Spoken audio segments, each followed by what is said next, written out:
Be honest with me. How many times have you told yourself, this Monday, I'll start eating clean, I'll hit the gym, I'll finally change? And then, nothing. Not because you're lazy, not because you lack discipline, but because the advice we've all been fed, eat less, move more, is a half-truth at best. The real enemy isn't your plate, it's your psychology. Your brain is wired to crave, to repeat, to resist change. And until you understand that, every diet is doomed before it begins. Here's the classic script. You wake up, swear today's the day. You'll eat a salad for lunch, maybe even jog a little.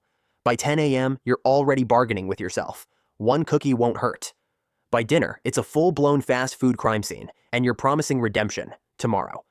Sound familiar? The truth is, overweight people are often the smartest at inventing excuses. My metabolism is slow. It's genetics. Or my personal favorite, I'll start after this stressful week. Weeks turn into months, months into years, and somehow the gym membership card remains pristine, untouched, like an ancient artifact buried in your wallet. Here's the punchline. The invisible wall stopping you isn't hunger or even calories. It's your mind, those sneaky patterns of instant gratification, identity traps, and habits that whisper, just give up, you deserve comfort. That's why diets crash and burn, because you're not fighting food, you're fighting the very wiring of your brain. So, what do you actually do? First, you need a picture that lights a fire in your chest. Not just, I want to lose weight, but why? Do you want to walk upstairs without gasping like a broken accordion? Do you want to look in the mirror without dodging your own eyes?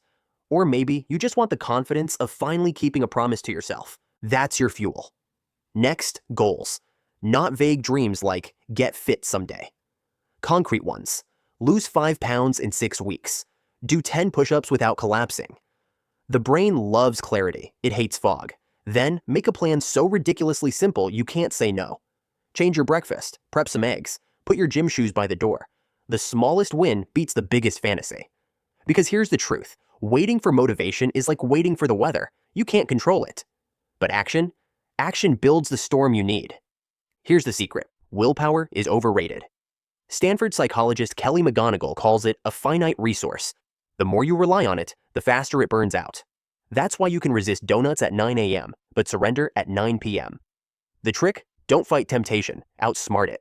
Stock your kitchen with real food, not snack grenades waiting to explode. Put fruit on the counter, hide the chips like they're radioactive. Prep gym clothes the night before, so the decision is already made. Then, habits. James Clear, Atomic Habits, reminds us, identity beats discipline. Stop saying, I'm trying to exercise. Say, I am someone who doesn't skip workouts. Actions turn into identity. Identity turns into destiny. Finally, track. Take photos, weigh yourself daily, but look at weekly trends, not the noise of one bad day. Progress hides in patterns, not moments. Let's cut through the noise. Every diet, no matter how fancy the name, boils down to one law: burn more calories than you eat. That's it. Keto, paleo, detox juices, moonlight rituals. Behind all the marketing, it's just math. Start simple. Use a calorie calculator, get your baseline, and shave off a few hundred. If the scale doesn't move after a couple of weeks, adjust.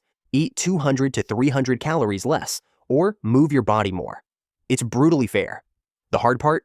We're terrible at estimating. That healthy smoothie can pack more sugar than a soda. That innocent handful of nuts? 600 calories vanish like magic. Which is why precision matters. Keto, paleo, detox juices, moonlight rituals. Behind all the marketing, it's just math. Start simple. Use a calorie calculator, get your baseline, and shave off a few hundred. If the scale doesn't move after a couple of weeks, adjust. Eat 200 to 300 calories less, or move your body more. It's brutally fair. The hard part? We're terrible at estimating. That healthy smoothie can pack more sugar than a soda. That innocent handful of nuts? 600 calories vanish like magic. Which is why precision matters. Ignore the fads, respect the math. Your body doesn't argue with calories. It counts them, whether you do or not. So yes, numbers matter. But let's be real, who wants to spend their life logging every crumb? Hate math? Good news, you don't need to live with a calculator in your pocket. You can outsmart calories without ever counting them. Start by eating foods that fight back, high protein, high fiber, minimally processed. An egg will keep you full longer than a croissant that vanishes in 3 bites. Ditch the snacks. Chips and cookies aren't treats, they're sabotage disguised in shiny bags. Swap soda for water, use smaller plates. And stop treating cheat meals like a religion. You're not cheating the system, you're just cheating yourself. Want an edge? Try intermittent fasting. Fewer eating windows, fewer chances to mess up.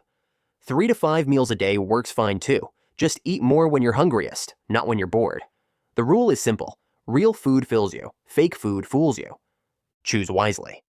At the end of the day, losing weight isn't about punishment or perfection. It's about psychology, identity, and the tiny daily choices that quietly reshape your life. If this video gave you a new way to think about food and yourself, don't keep it to yourself. Share it with someone who needs the reminder, especially if they've been feeling stuck or ashamed. And I'd love to hear from you. Drop a comment with the most surprising insight you've discovered, maybe one I haven't even mentioned yet.